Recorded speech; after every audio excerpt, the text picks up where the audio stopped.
Mr. Trudeau says that and is confident that the Canadians stand by his carbon tax. What better way than an election in a democracy to get a concrete answer to this? Carbon tax protesters come to Parliament Hill to make their case, asking for some sort of way to end the price on pollution. Arguing Canadians can't afford the price, they say it may be time to put the carbon tax on the ballot. If he's not willing to have an election for whatever reason, then what my colleague Carl suggested was a referendum.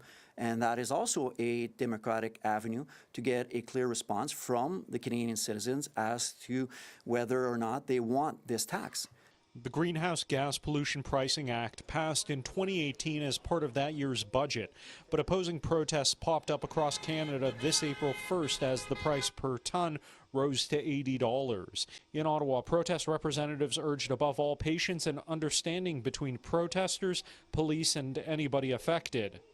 We also petitioned the federal courts to immediate action on establishing a consistent ground rules for safe, peaceful, and lawful protests. These protests have limits. In other words, you cannot expect the law to be abrogated simply on the basis of protest. Political scientist Chaldeans Mensah says protest is essential, adding that he has his own concerns about the carbon tax, especially during an affordability crisis.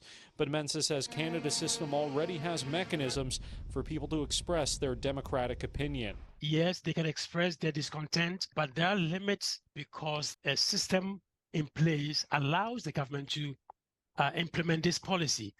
So yeah, this protest will have to be settled in the next election in terms of a political outcome.